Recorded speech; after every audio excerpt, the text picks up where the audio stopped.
aujourd'hui j'avais envie de te proposer la suite de la lecture des journées de lecture justement de Proust que j'avais commencé à te lire dans une vidéo il n'y a pas si longtemps et ça vous avait pas mal plu. Du coup je me suis dit pourquoi pas continuer la lecture ensemble, plus dans un roleplay mais dans une vidéo dédiée à la lecture. Et de toute façon, sachant que ça vous plaît et que ça me plaît également, j'en referai régulièrement. J'ai eu pas mal de suggestions, donc ce ne sont pas les idées de lecture qui manquent. Aujourd'hui, ce sera les journées de lecture.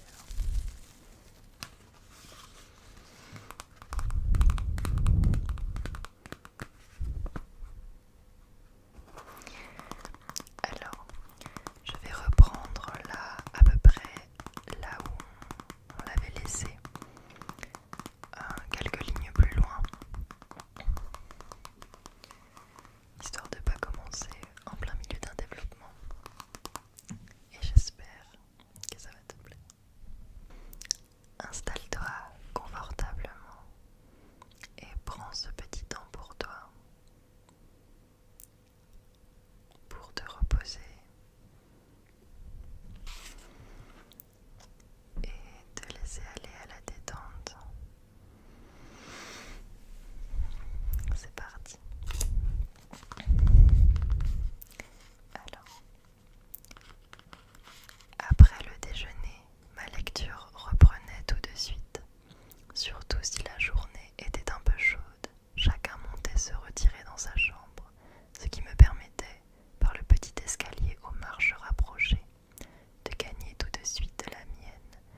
À l'unique étage si bas que des fenêtres enjambées, on n'aurait eu qu'un saut d'enfant à faire pour se trouver dans la rue.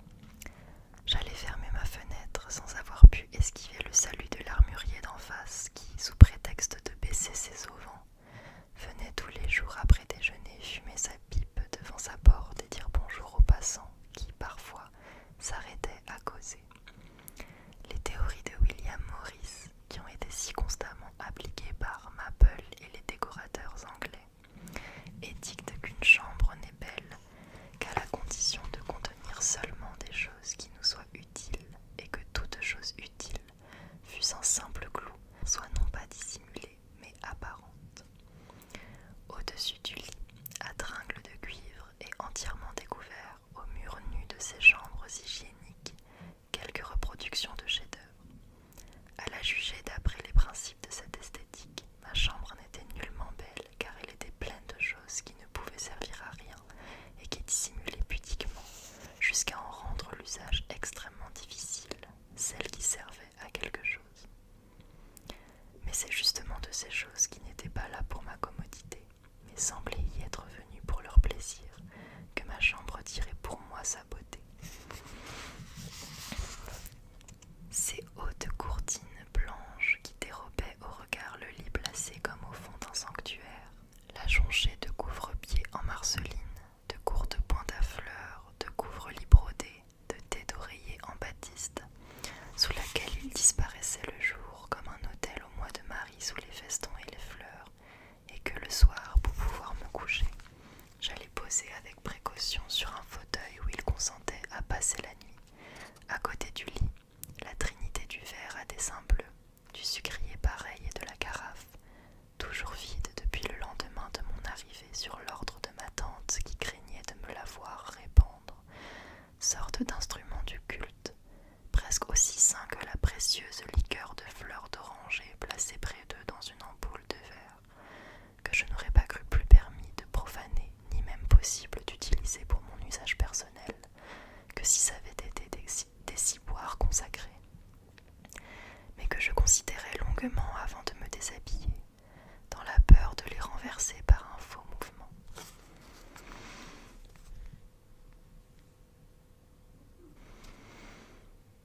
Ces petites étoiles ajourées au crochet, qui jetaient sur le dos des fauteuils un manteau de rose blanche qui ne devait pas être sans épines, puisque chaque fois que j'avais fini de lire et que je voulais me lever, je m'apercevais que j'y étais resté accroché. Cette cloche de verre, sous laquelle,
place dans les jointures aussi parfaitement bouchées par eux qu'elles l'eussent été par un buisson d'aubépines réel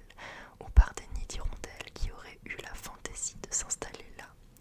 de sorte que cette opération, en apparence si simple,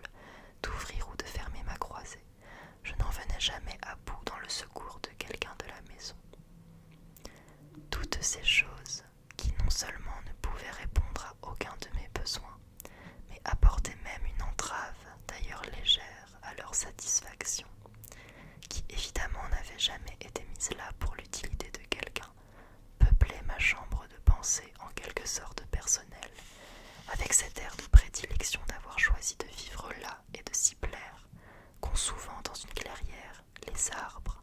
et au bord des chemins ou sur les vieux murs les fleurs. Elle la remplissait d'une vie silencieuse et diverse, d'un mystère où ma personne se trouvait à la fois perdue et charmée. Elle faisait de cette chambre une sorte de chapelle où le soleil, quand il traversait les petits carreaux rouges que mon oncle avait intercalés au haut des fenêtres, piquait sur les murs, après avoir rosé l'aubépine des rideaux, des lueurs aussi étranges que si la petite chapelle avait été enclose dans une plus grande nef à vitraux, et où le bruit des cloches arrivait si retentissant à cause de la proximité de notre maison et de l'église,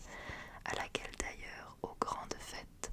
les reposoirs nous lisaient par un chemin de fleurs, que je pouvais imaginer qu'elles étaient sonnées dans notre toit, juste au-dessus de la fenêtre d'où je saluais souvent le curé tenant son bréviaire, ma tante revenant de Vêpres ou l'enfant de chœur qui nous portait du pain béni. Quant à la photographie par Brown du printemps de Botticelli, ou au moulage de la femme inconnue du musée de Lille,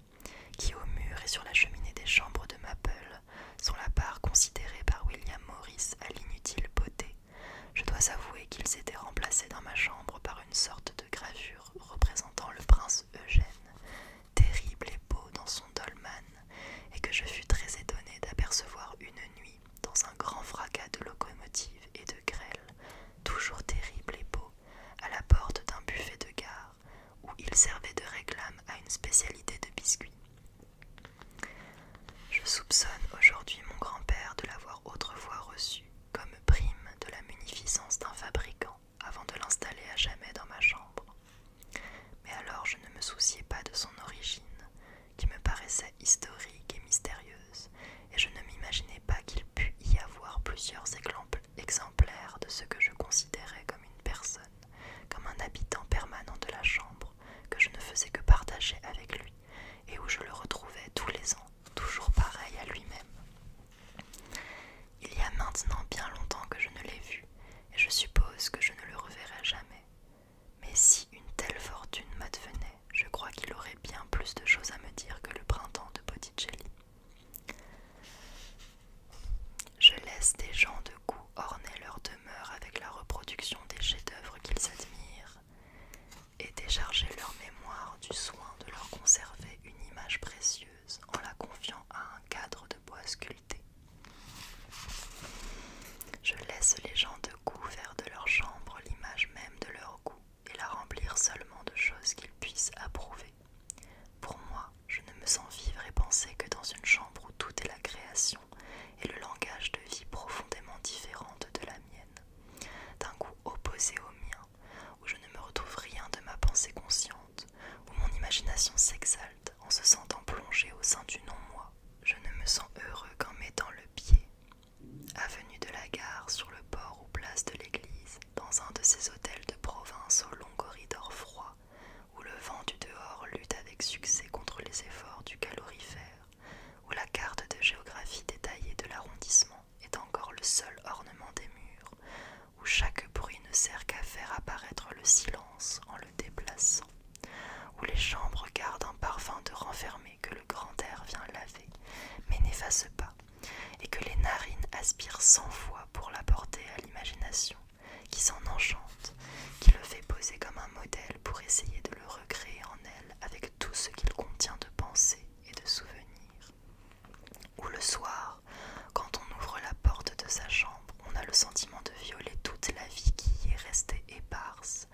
de la prendre hardiment par la main quand, la porte refermée, on entre plus avant, jusqu'à la table ou jusqu'à la fenêtre, de s'asseoir dans une sorte de libre promiscuité avec elle sur le canapé exécuté par le tapissier du chef-lieu, dans ce qu'il croyait le goût de Paris, de toucher partout la nudité de cette vie dans le dessein de se troubler soi-même par sa propre familiarité, en posant ici et là ses affaires, en jouant le maître dans cette chambre pleine jusqu'au bord de l'âme des autres et qui garde juste que dans la forme des chenets et le dessin des rideaux l'empreinte de leurs rêves, en marchant pieds nus sur son tapis inconnu. Alors, cette vie secrète, on a le sentiment de l'enfermer avec soi quand on va, tout tremblant, tirer le verrou, de la pousser devant soi dans le lit et de coucher enfin avec elle dans les grands draps blancs qui vous montent par-dessus la figure, tandis que, tout près, l'église sonne pour toute la ville des heures d'insomnie des mourants et des amoureux.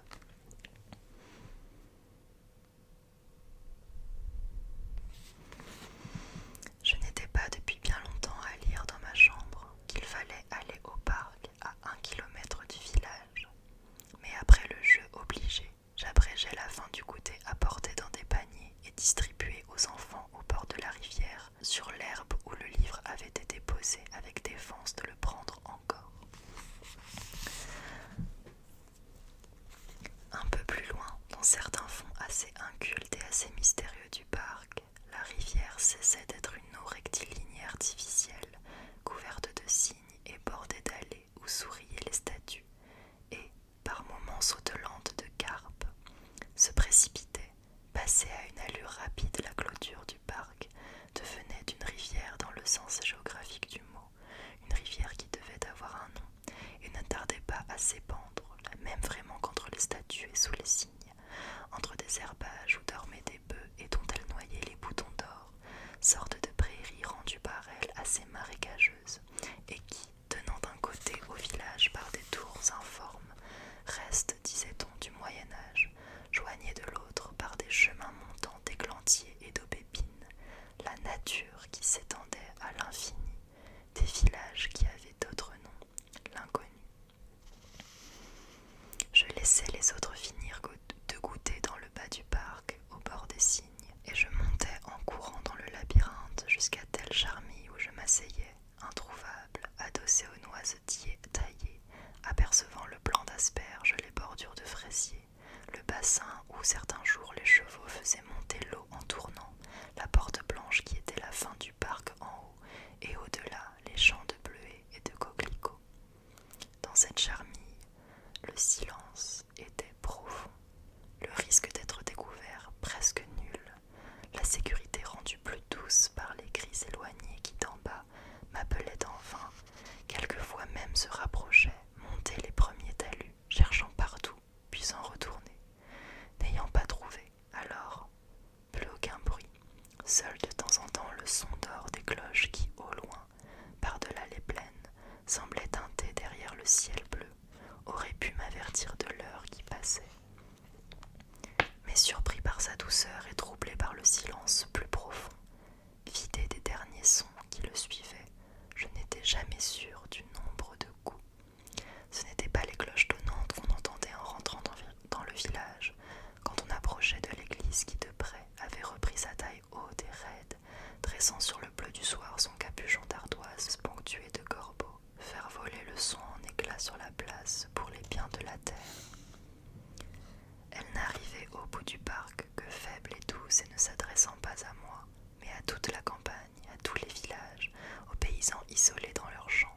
Elle ne me forçait nullement à lever la tête. Elle passait près de moi, portant l'heure au pays lointain, sans me voir, sans me connaître et sans